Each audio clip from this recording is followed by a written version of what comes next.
So using movement and motion to help them regulate and help them kind of figure out what they need in terms of energy release to be in that calm state later down the road. And what I like you said, they weren't ready. Yes. We transfer that to our students as well. Yeah. So Enrique in the morning, he's maybe had a rough night and he's a little edgy. He may not be ready to sit down and work. So we take him outside, chase him around, let him know that, we'll burn that out so he can calm down and learn more.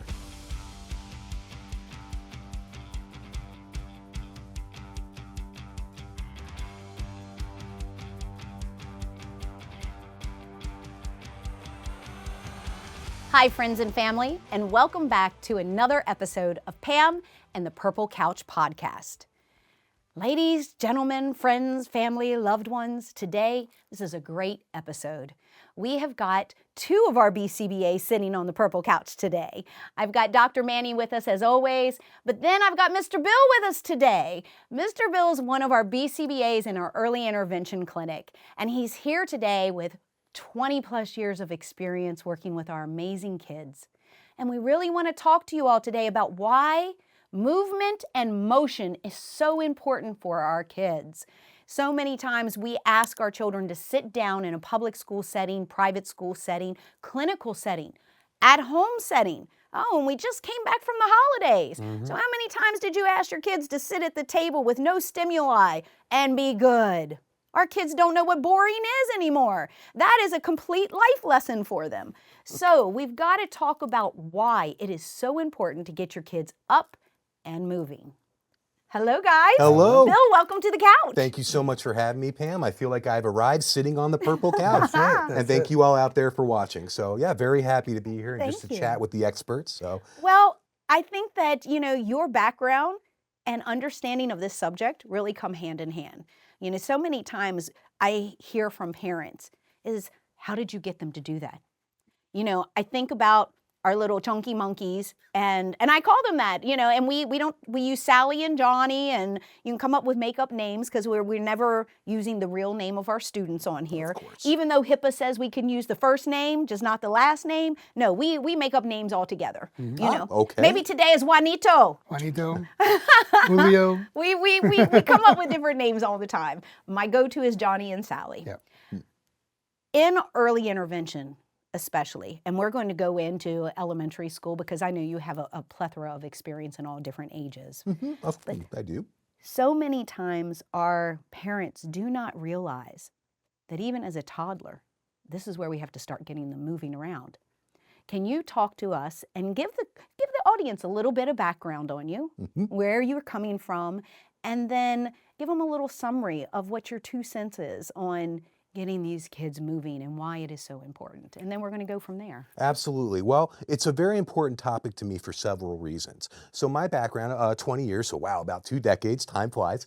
My experience began with a lot of abused kids, neglected kids. So first and foremost, if you have a history with a lot of bad social contact, physical movement and activities is a good way to really alleviate some of those former memories. So you're getting them out there. You're not only running with them, you're able to provide reinforcement when they're complying. You're able to do a lot of choral responding. And for those who don't know, choral responding is when you have the whole group respond to instructions.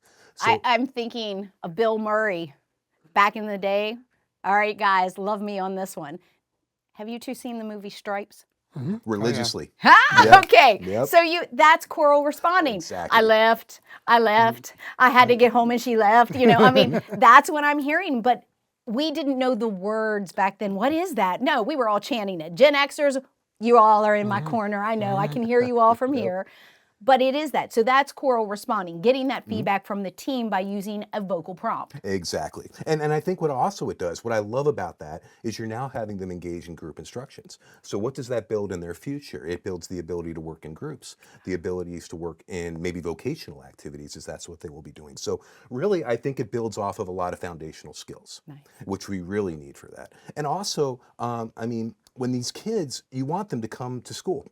You want them to be happy when they're there. It builds the opportunity to get them to learn, to get them to build more skills. So what better than enjoying physical activities with them to have them want to come to school? Well, besides the physical dopamine release. There you go. You know, we talk about stimuli so much in the ABA world. What is it that gets them moving, and what is it that keeps them motivated? You know, so many times parents, especially in this day and age, with immediate gratification. You know, what does that mean, guys? Game consoles, telephones, you know, electronics. It's immediate stimuli going into the brain, visual response, and I'm automatically getting that. You know, one of the people that I look up to the most, Sadhguru, he gets asked all the time now from participants, how do I get my kids away from the electronics? And he was like, well, you got to be more interesting than the electronics. Exactly.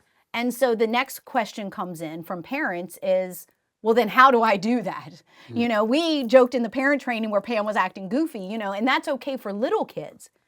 But how do you get more exciting than playing, you know, a fighting game where it's automatic response? And I think this is where we're hitting it, is physical activity with your child, with your young adult. And it's not just for the energy exchange of being with a loved one or someone that cares for you or a clinician, but also there is a dopamine release when we work out. And a lot of times we take that for granted. You know, everyone is in a society of taking a pill.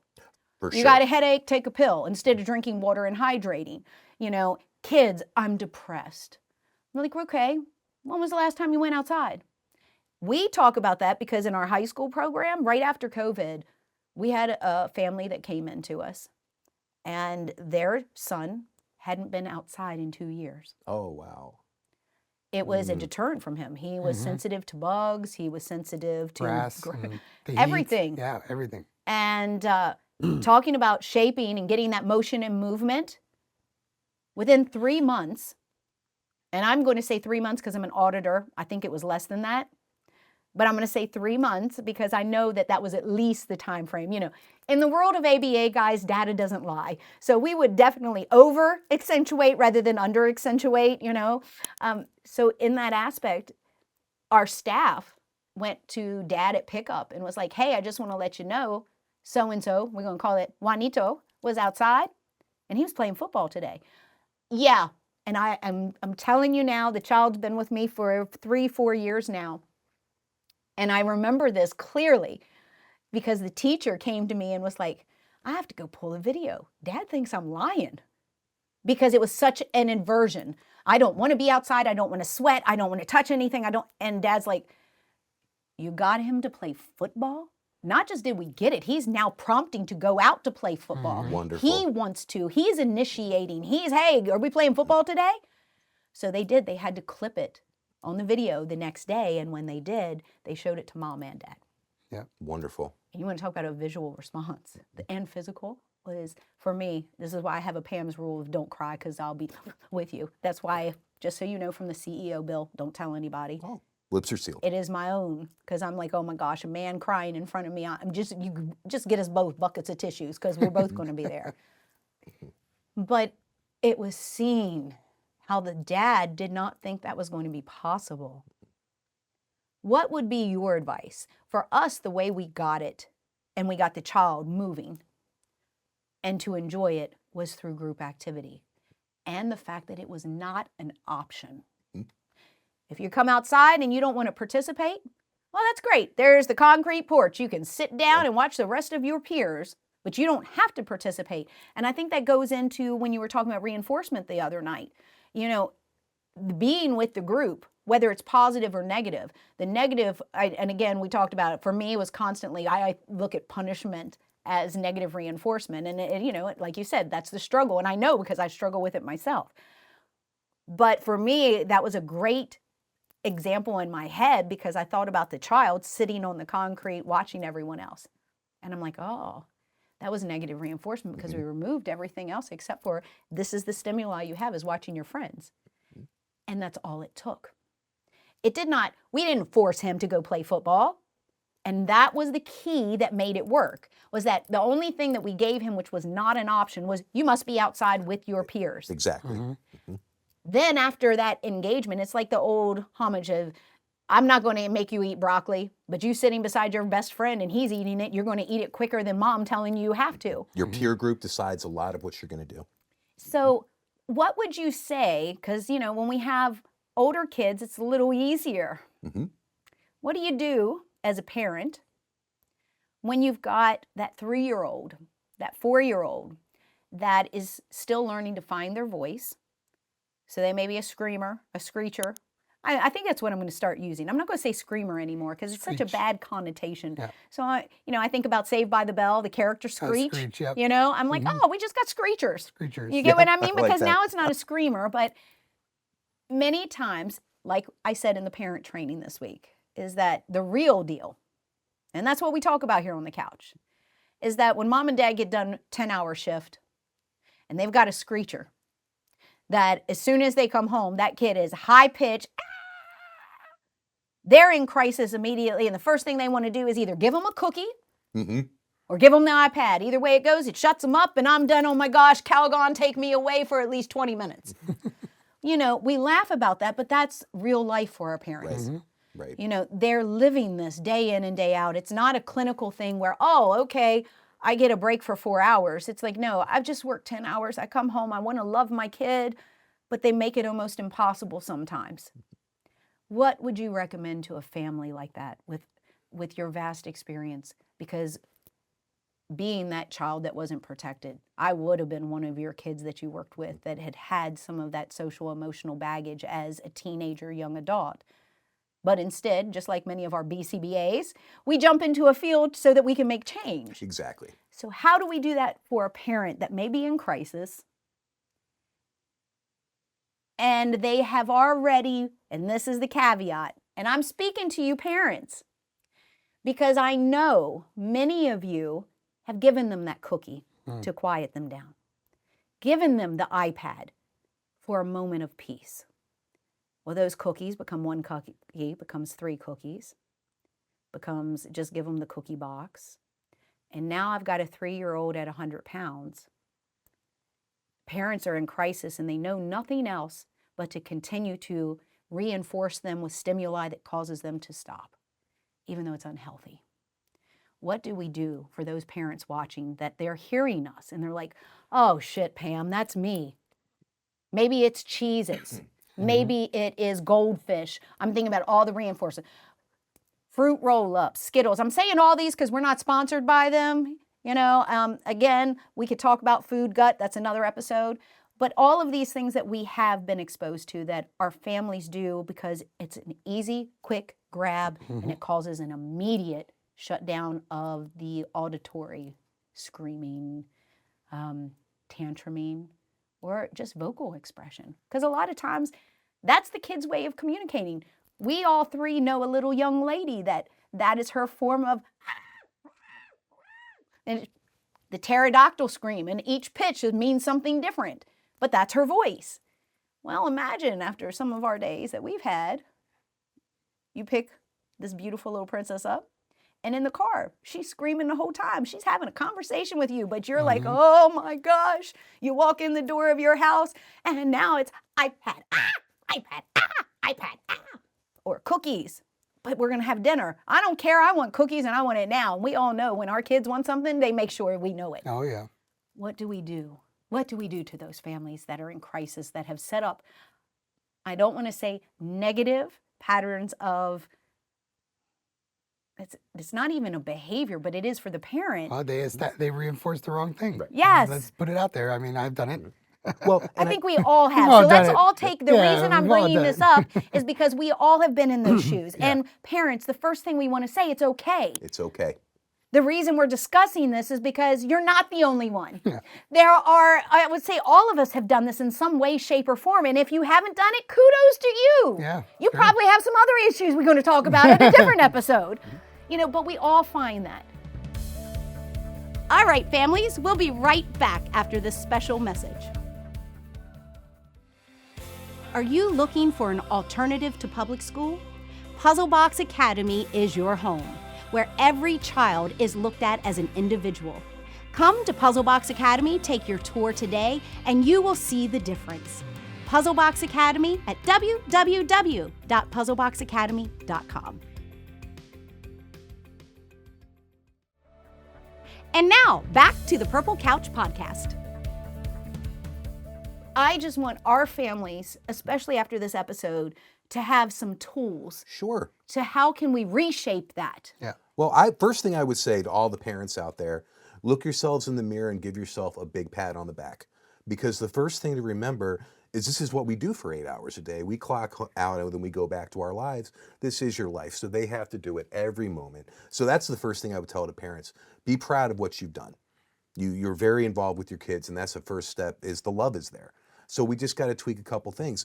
And another thing I wanted to comment on is we are all susceptible to the behavior science. So we may be reinforcing the child with a cookie, but in a way, how is that reinforcing us? It's reinforcing for them, but it's taking something aversive away from us as well. So we are all susceptible to that science. Now, to go further with what we were discussing, I think that's where the Puzzle Box team and the parents have to work hand in hand. We can help them develop the skills here, the movement skills. Maybe we can teach them to, for some kids who have more developed fine motor skills, jump rope. That's something they can do individually. So when the kids come home, they already have the skill. And then you can tell the parents, okay, we'll have them jump rope. So now that they had that skill set, they can do that on their own. Maybe the parents can monitor and watch, but then they also get a rest because they're doing things independently. I love the jump roping. Yeah. That jump roping, I think about that. We used to do jump rope for Heart. I know that we also, at our elementary school, we do that. We still do that fundraiser for them. But not only while you're saying jump roping, I'm going, parents, the stimuli for you, just like he was saying, that giving that cookie, you're getting something out of that. Let's double down on this. I feel like I'm playing cards now. If they're jump roping, not only are we getting some physical movement, which will then cause a relaxation because of the dopamine release within the brain, but we're also talking about exhausting the physical body. And when that body is exhausted, the mind and the body can work better in coherence. You know, we've talked about Loki at nighttime. When did I get the most conversation out of my child that was coming out with his verbal, communication skills? At bedtime, when he didn't want to go to sleep. Yep. When he was in that kind of, I'm relaxed and I'm fighting to sleep, so I'm just going to talk to you, Mom. I'm going to tell you everything, because if I'm talking, I won't be going to sleep. So if we're wearing out the body by giving that jump rope, and then that's when it's like, okay, if you do 10 minutes of jump roping, I'll give you a chocolate chip cookie. Right on. Let's heavily reinforce this. You want iPad for 30 minutes? Then I need 15 minutes of jump rope. Yeah, it's like what health nutritionists show us all the time. If you want that pizza, you have to work out this many minutes, or you have to walk this many miles, and if they have those charts that they compute the number of calories to the number of exercise. I look at it for my own kids. I think about, you mentioned the nighttime. We've already had this epiphany between my wife and I that if our twins are not sleeping when we tuck them in, we do the whole nighttime routine, we close the door and they're just up and they're talking and they're moving, they haven't burned enough energy. Yeah. They still have too much going on in their body that they haven't released it all. So I've gotten to a point where I'm like, oh, you know what? You're not ready for sleep? All right, come on. We're going to go, you're going to ride the bikes and you're going to do something. We're going to jump and we're going to do some yoga. We're going to do something. I love this. Because they're not done, and so I know for myself, when I lay down on the bed and I know I'm tired, I go right to sleep. But if I'm laying in bed and my eyes are open, I'm not ready, right? So we have to, that's where where we focus on motion and movement, because we're recognizing when they have energy, but they don't know how to burn it as little kids, they don't know what to do. So they kind of aimlessly walk around, or they're just fidgety. So using movement and motion to help them regulate and help them kind of figure out what they need in terms of energy release to be in that calm state later down the road. And what I like you said, I have to comment, when you said they weren't ready. We transfer that to our students as well. Yeah. So Enrique in the morning, he's maybe had a rough night and he's a little edgy. He may not be ready to sit down and work. So we take him outside, chase him around, let him know that, we'll burn that out so he can calm down and learn more. And I like that because I was hoping we'd talk about this too. So a lot of what we focused on, which is very common, is we think of motion and movement in terms of like physical exercise, right? Or burning, but we've also used motion and movement for learning. Yes. Oh, right, for absolutely. teaching, right? So one of the things I love that we do in our schools is we are comfortable as teachers, as educators, as behavior analysts, we are comfortable doing the learning part of the education. If the kid wants to stand up, let them stand. Yes. If the kid wants to, wander a little bit and then come back, fine. Because we're Absolutely. not worrying about them sitting down. Well, We're watching them as they grow, but they're think learning. about 30 kids, Mm-hmm. okay? Because not everyone is blessed to have a puzzle box in their backyard. We're working on that, guys. But in a public school setting, which many of our families that are tuned in don't have any other options. Right. So when we're looking at 22, 30 kids in one classroom with one instructor, then having a row of desks in the back with no chairs, I think that is an amazing accommodation that can be put in a classroom as long as we are structurally setting it up with the buy-in from the beginning. Yeah. So example, you have 30 kids, so take 5 desks in the back row, and then it's, okay, guys, those 5 desks are for you to rotate through if you need to stand up while we're doing this lesson. Yeah, absolutely. What does it matter if they stand up or if they're sitting down? Another thing that you said that I really liked, like I took it and I'm like, oh my gosh, our older kids. One of the things I've seen in our population is the over-tasking, So you want the iPad. Okay, well, you have to do this. We have to do this. Now, guess what? Now it's offensive or aversive because I got to ask mom or dad. And why do I, when you were talking about looking at it from a personal trainer, physical fitness aspect, if we set up a visual prompt and says, iPad for 30 minutes, 15 minutes of jump rope, cup full of, what is the things those kids like that are the Aunt Annie's or the Cheez-It little bunny rabbits, you know what I mean? Oh, yes. You get what I'm saying? Mm-hmm. Okay, if you want that as a snack, then I need 3 push-ups.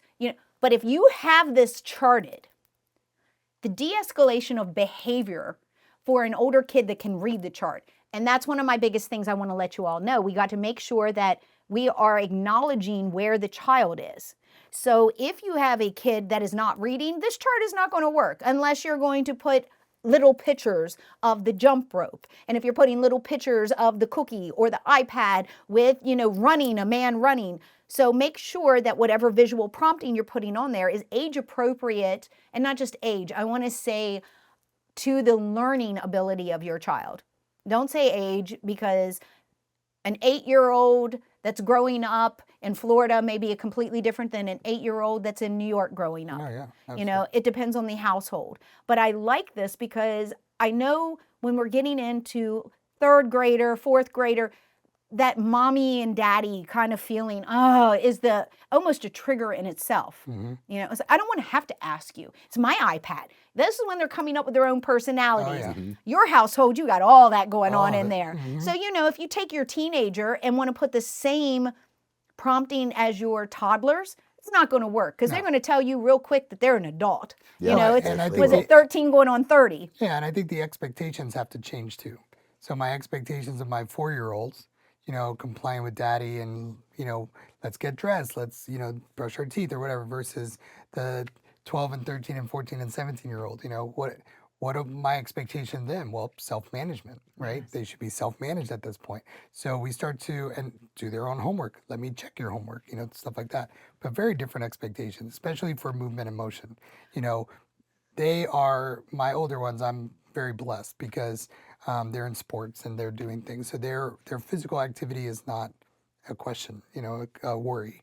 But sometimes, like Aiden, who we've talked about on this couch many times, Aiden loves his video games, loves his iPad and things like that. So what I tell him to encourage him to motion and move is, hey, I'm going to the garage and I'm going to do 15 minutes of workout. You're coming with me. Yes. And I don't make it an option. It is so funny that you just said that, because that was going to be, as we're wrapping up, I know, where did 30 minutes I know. go? Yeah, this is nice. Thank you. As we're wrapping up, here. one of the things that I'm thinking is that, again, oh my gosh, I can already see you don't know what it's like. I'm hearing the post already in my head when I'm dropped this one. Parents, that also means sometimes you got to get off your ass. Yes, that's Pam telling me. to tell you back and forth from the couch, from my house to your house, is that if the child is seeing the parent with no motion and movement, what is the stimuli for them to do it? This is learned behavior, guys. And you are their teacher. You are the first person they see when they wake up, the last person they think about when they go to sleep. They've got to see you in movement, working it together. So when you came in and said, oh, Aiden, you coming out here with me? I'm like, exactly, because you're leading by example. It's one of the reasons why I was glad we brought Bill on, because in all my years of doing behavior analysis, there's a handful of BCBAs out there that I get inspired by, and this is one of them. Oh, I think you may or may not know that, but when we think about motion and movement, I mean, this guy doesn't stop. He's with the kids, he's walking around with the kids, he's playing with the kids, he's jumping with the kids, he's modeling the behaviors that we are trying to expect from the kids so that they learn and they grow, but he's not just sitting there telling them, hey, dance, go move over here, go jump over there. No, he's doing it with them. And you made the $1 million statement, Manny. We're modeling it. Yes. I'm not a fan of telling kids to do something I wouldn't do myself. I just think there's a moral issue there. So, and there's other things to it. So Valerie, we'll call her Valerie, she had a huge problem bending her knees when she was running. That's something that, we try to work on in the school, but when she's out there having fun, she's willing to do it more. And eventually now she's bending her legs. She sees me. It's like, Bill, chase me. And we go. Love it. But check it out. Now what else we do with movement? Not only modeling, but now we can fade in compliance. So we're running. Okay, stop. Touch your head.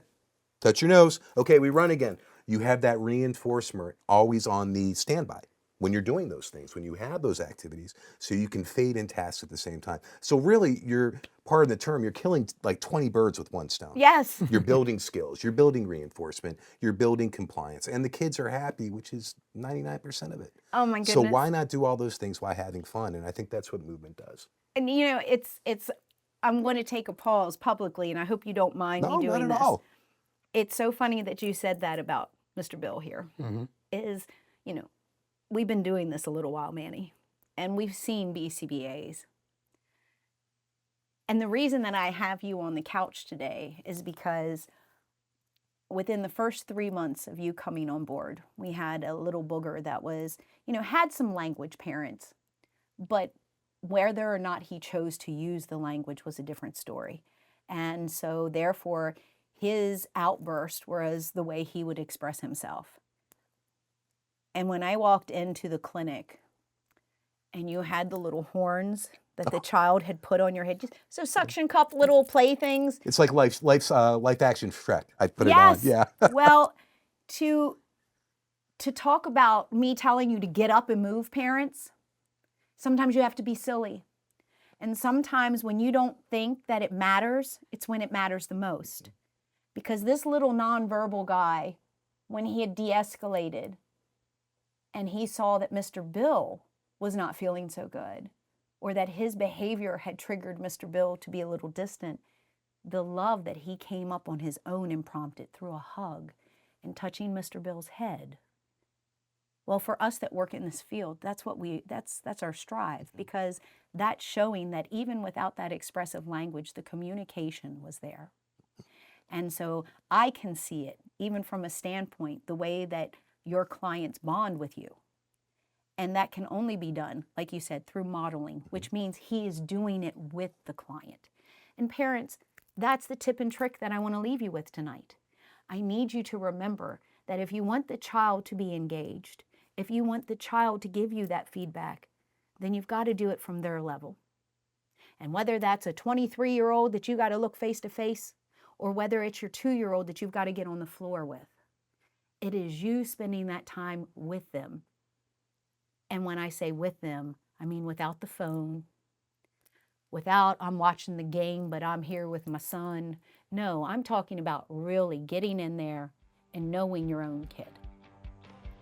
So guys, from our couch to yours, remember to hit like and subscribe so that we can get this out to millions of families so that they know that they're not balancing all of the family struggle alone. So from our couch to yours, we'll see you next time. Take care.